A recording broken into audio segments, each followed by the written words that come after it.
Hey everybody, welcome back to my channel. Today let's talk about doing these 4 quick and easy Christmas tree cards. Alright, so I started out with a 9x12 sheet of Arches watercolor paper and cut it in half so that I could have a 4.5 by 6 inch card once I folded that in half.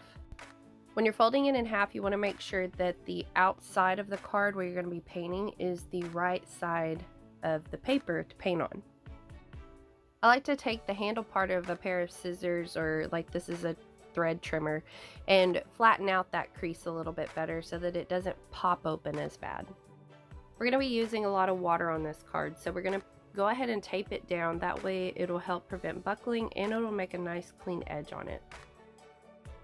You can tape it down straight to the desk, but I wanted to be able to move it, so I did put it on a piece of cardboard this time. And then we're going to take, after we do the sides, we're going to take a small rectangular piece of tape that's cut down on the sides so that it doesn't have a jagged edge, so that we have a spot to put our Merry Christmas.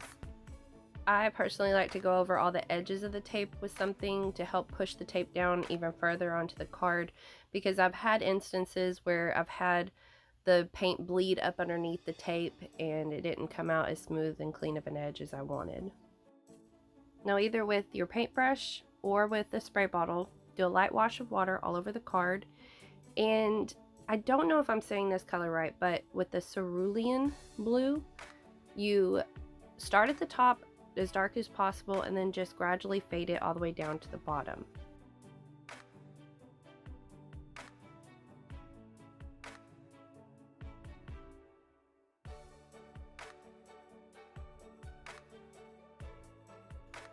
Now once I have that blue down, I'm going to go over it with the Payne's Gray. And the Payne's Gray does have a little bit of a blue color to it, but not enough blue for what I was wanting. So that's why I did put the blue down first. And then I just did the same thing, just started at the top with dark and then faded it down to a lighter color. Alright, now with the smaller brush, you're going to pick up some of that Payne's Gray and you're going to start with a tree trunk. This is going to act as just a guide so that your tree isn't lopsided or crooked or anything like that. And you're going to start with the needles on top facing up. And as you go down, you're going to start facing the needles down as well. Then, of course, at the top of your tree, it's going to be skinny. And then as you gradually go down, it's going to get wider and wider. And to get the branch and needle effect, all I'm doing is taking the side of the brush and just blotching paint everywhere, kind of in a stippling motion, trying to keep it where there's little branches, but at the end it just all kind of comes together. Just make sure you're going in the same direction. I did take a little bit of a more concentrated Payne's Gray and went over certain areas that I just wanted to darken up. You could leave it like this, or you could go over it and make it darker. It's just whatever you'd want to do.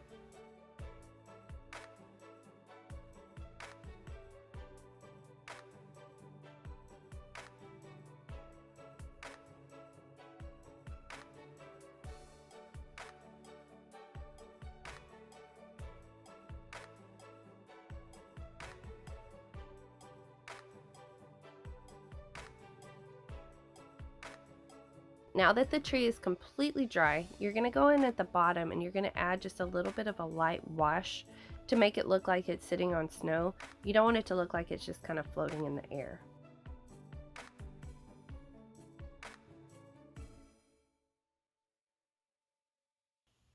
For the snow, I did use white acrylic paint. I don't suggest using white watercolor paint unless you're bringing it straight out of the tube and straight to the paper. Once you dilute white watercolor paint, it kind of just makes the whole painting just look kind of chalky. So I do suggest using acrylic or gel pen or something along those lines. Now I would just put the snow anywhere that you think that the snow would get caught on a needle or a branch or anything like that, just as little or as much as you want. You can always go back over it with the Payne's Gray if you feel like you did too much, and yeah, just have fun with it.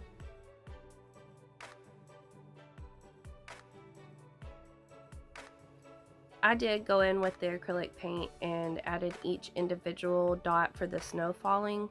You can splatter it. I don't like splattering it because I always mess it up and it always ends up streaking and these huge splatters, and it makes me nervous. So I just went in and just added the individual dots myself.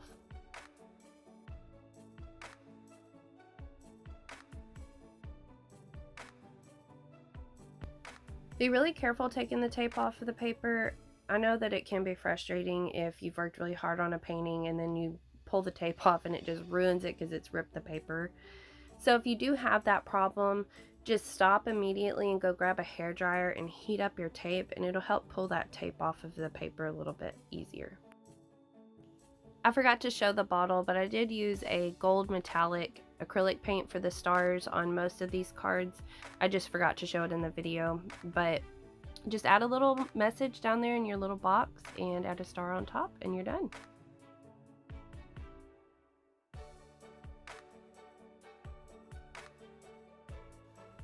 This next tree is really easy and actually pretty fun to do.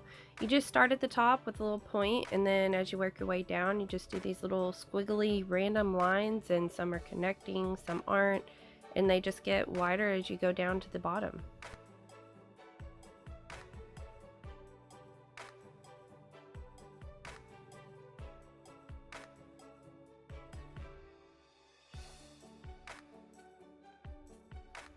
After I was done with the light wash, I ended up mixing Viridian green and a little bit of purple to give it like a pine looking color, and then some places I added sap green and just let them bleed together.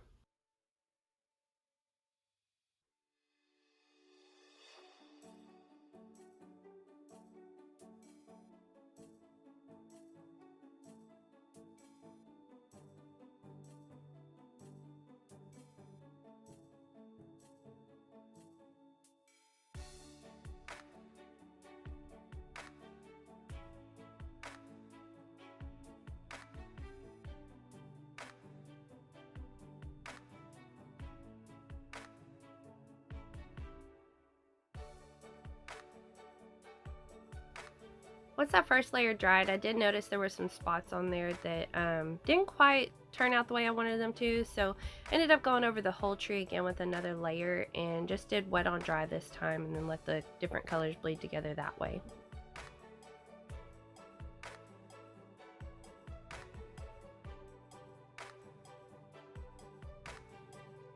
And I don't know what happened. I guess I didn't film putting the bottom on, but I just did a light wash of blue under the tree to make it look like it was on top of snow, and then added a gold star on top as well.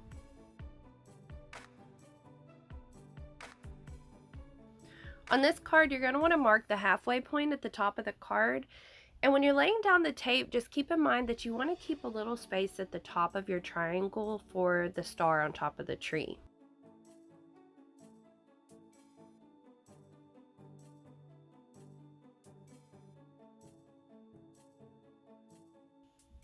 So on this one, you're going to go ahead and you're going to make a light wash all over the triangle, and then just drop in different colors in any way, shape, or form that you want.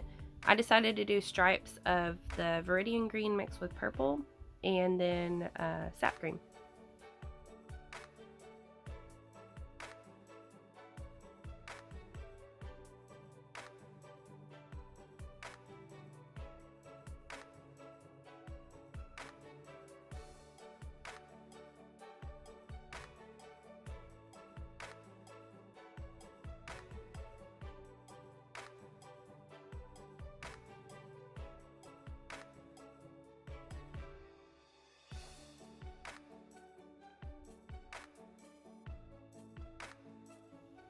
And if you do like me and you blow dry it with a hairdryer to hurry up and get it to dry because you're impatient, just double check your tape that it's stuck to the paper, because sometimes adding heat to the tape can cause it to lift up a little bit, and then it'll make it bleed into the parts of paper you don't want it to. I'm just going over with another layer on this one because, again, the greens just didn't quite come out as vibrant and deep as I wanted them to.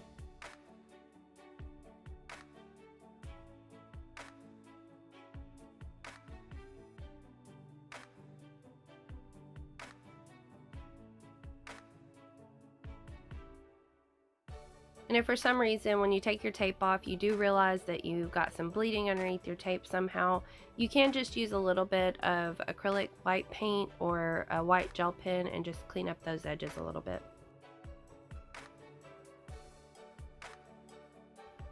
I am drawing out the star with pencil first. That's just 100% personal preference. if I try to make a star with just paint and a paintbrush without stenciling it out, they turn out terrible. So just do whatever's easiest for you on that part.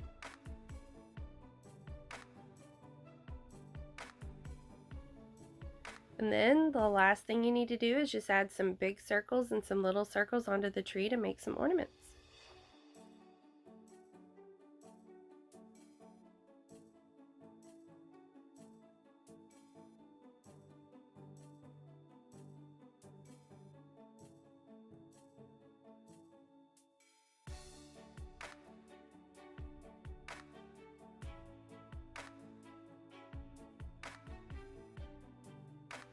With this Christmas tree, we're going to do the exact same steps at first that we did with the last one, except for when we get to the color, we're just going to drop in some Payne's Gray, but you can put whatever blue color you're wanting to go for. We're actually looking for an icy snow color.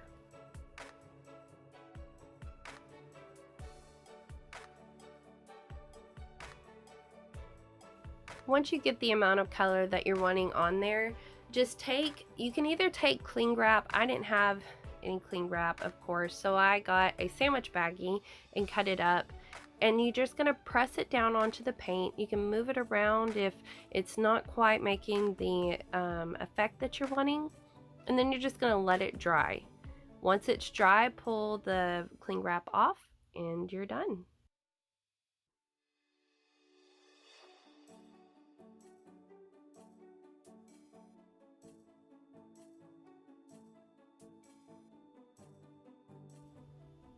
Add your star on top and a message on bottom if you want, and this one's done.